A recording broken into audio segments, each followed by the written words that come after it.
সন্তান জন্মের পর হাসপাতালের বেডে বসেই এইচএসসি পরীক্ষা দিলেন ঈশা আলম। মনে হয়েছে যে আমি এই অবস্থায় এক্সাম দিতে পারবো, তাই। মাত্র 2 দিন আগে সিজারিয়ান অপারেশনের মাধ্যমে কন্যা সন্তান জন্ম দিয়েছেন তিনি। তারপর হাসপাতালের বিছানায় বসেই দিয়েছেন বাংলা দ্বিতীয় পত্রের পরীক্ষা।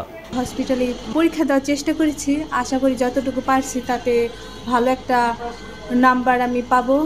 শরীয়তপুর সরকারি কলেজের মানবিক বিভাগের শিক্ষার্থী ঈশা আলম শরীয়তপুর সদর উপজেলার তুলাসার গ্রামের মোহাম্মদ শাহ আলম শিকদারের মেয়ে। 2023 সালে কাশাভোগ এলাকার মাহবুবুর রহমান তুষারের সঙ্গে বিয়ে হয় ঈশার। 26 তারিখ তার প্রথম পরীক্ষাটা হয় বাংলা প্রথম পত্র, এবং এর পরবর্তীতে সে প্রেগনেন্ট ছিল, সে ওই অবস্থায় সে প্রথম পরীক্ষাটা দেয়।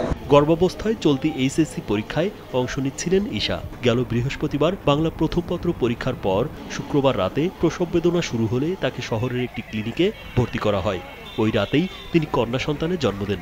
আমার পরিবারের সবাই যদি আমার পাশে না থাকতো, তারা যদি আমাকে সাহস না দিত, তাহলে আমি আর এইভাবে আগাইতে পারতাম না, আর আজকে এই অবস্থায় বসে আমি এক্সামও দিতে পারতাম। পরে অধ্যক্ষের অনুমতি নিয়ে একজন নারী শিক্ষক ও একজন নারী পুলিশ সদস্যের উপস্থিতিতে ক্লিনিকেই রবিবার সকাল 10টায় বাংলা দ্বিতীয় পত্র পরীক্ষায় অংশ নেন তিনি। এতদিন কষ্ট করে পড়াশোনা করছে, তো আমি চাচ্ছিলাম না পার্সোনালি যে ওর এক্সামটা বাদ যাক বা ও পিছিয়ে পড়ুক। এই কারণে আমি প্রিন্সিপাল মহোদয়ের কাছে দেখা করে এবং স্যারের সাথে কথা বলে স্যার আমাদের এই হসপিটালে পরীক্ষার ব্যবস্থা করে দিচ্ছে। মানবিক বিবেচনায় পরীক্ষার বিশেষ ব্যবস্থা করা হয়েছে বলে জানান গোলাম হায়দার মহিলা কলেজের অধ্যক্ষ প্রফেসর মোহাম্মদ ওয়াজেদ কামাল। মেয়েটি যে আবেদন করেছে আমি অবাক হয়েছি, তার কত সুন্দর হাতের লেখা। শিক্ষার্থী পড়তে চান, তার তীব্র আকাঙ্ক্ষা, তার মনোবলকে আমরা জিয়ে রাখতে চাই, সে যেন সফল হতে পারে।